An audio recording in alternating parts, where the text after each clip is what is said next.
আমরা আজকে কথা বলবো বিভিন্ন নদীর মিলনস্থল এবং মিলিত হওয়ার পরে যে নামে নদীটি প্রবাহিত হয়েছে, যেটা পরীক্ষার জন্য খুবই গুরুত্বপূর্ণ। আমরা যদি প্রথমে আসি যে উত্তর, দক্ষিণ, পূর্ব এবং পশ্চিমের বিষয়টি নিয়ে। উত্তরের জেলা হলো পঞ্চগড়, তেতুলিয়া, এবং দক্ষিণের সেটা হলো কক্সবাজার। পূর্বে আছে বান্দরবান, থানচি, এবং পশ্চিমে হলো চাঁপাইনবাবগঞ্জ, শিবগঞ্জ। এখন আমরা আসি যে কোন জেলা দিয়ে নদী কি নামে ঢুকছে, কি নামে প্রবাহিত হয়েছে। প্রথমে আসি যে ব্রহ্মপুত্র নদী, যেটা এটা হচ্ছে কুড়িগ্রাম জেলা দিয়ে প্রবেশ করছে। আর এদিকে তিস্তা যেটা আছে, তিস্তা নদী প্রবেশ করছে নীলফামারী দিয়ে। প্রবেশ করার পর এই তিস্তা এবং ব্রহ্মপুত্র নদী যেটা আছে, যে চিলমারি কুড়িগ্রাম, এই যে চিলমারি কুড়িগ্রাম এই জায়গাটাতে মিলিত হয়েছে। মিলিত হওয়ার পরে এটা ব্রহ্মপুত্র নদী নামে আবার প্রবাহিত হয়েছে। অর্থাৎ তিস্তা এবং ব্রহ্মপুত্র দুটা মিলিত হয়েছে চিলমারি কুড়িগ্রামে। মিলিত হওয়ার পরে এটা আবার ব্রহ্মপুত্র নামে প্রবাহিত হয়েছে। তো ব্রহ্মপুত্র নামে প্রবাহিত হওয়ার পরে এটা জামালপুরের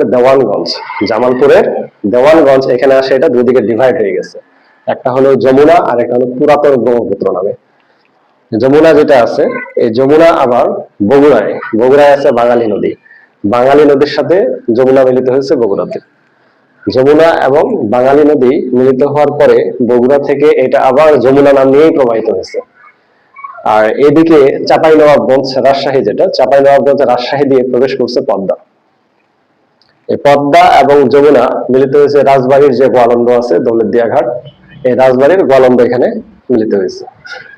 এই যমুনা এবং পদ্মা রাজবাড়ি এখানে মিলিত হওয়ার পরে এটা আবার পদ্মা নাম নিয়ে প্রবাহিত হয়েছে।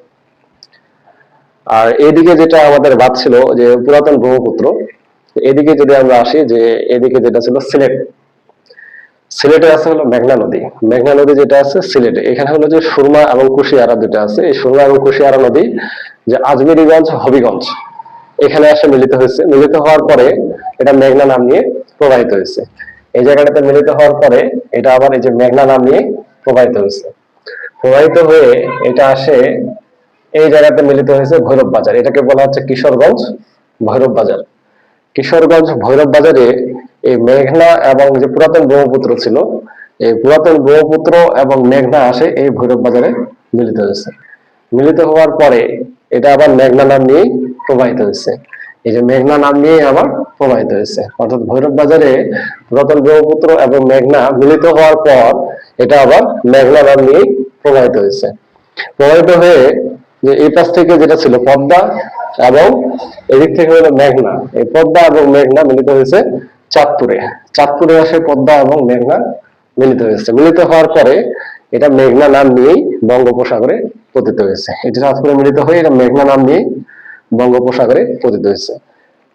এই ছিল মোটামুটি সমস্ত মানে মেইন যে নদীগুলো, সেগুলো কি নামে প্রবাহিত হয়েছে এবং কোথায় মিলিত হয়েছে, মিলিত হওয়ার পরে আবার কি নাম নিয়ে প্রবাহিত হয়েছে। এটা হলো পরীক্ষার জন্য অনেক গুরুত্বপূর্ণ। এবং তার মধ্যে এই যে চাঁদপুর, এই যে পদ্মা এবং মেঘনা, এদের কিন্তু প্রায় পরীক্ষা আসে যে পদ্মা এবং মেঘনা কোথায় মিলিত হয়েছে। চাঁদপুরে মিলিত হয়েছে, মিলিত হয়ে এটা আবার মেঘনা নাম নিয়ে বঙ্গোপসাগরে পতিত হয়েছে। আর এদিকে আছে হচ্ছে রাজবাড়ির গোয়ালন্দে হলো একটা যমুনা আর একটা হলো পদ্মা। যমুনা এবং পদ্মা মিলিত হয়েছে রাজবাড়ির গোয়ালন্দে। মিলিত হওয়ার পর এটা পদ্মা নাম নিয়ে চাঁদপুরে আসে মেঘনার সাথে মিলিত হয়ে বঙ্গোপসাগরে পতিত হয়েছে। ধন্যবাদ। যারা বুঝতে পারবেন না তারা বারবার একটু ভিডিওটা দেখবেন, দেখলে হলো যে এটা মানে নদীর মিলনস্থল, বহু স্থল, এগুলো সব মোটামুটি কাভার হয়ে যাবে। ধন্যবাদ।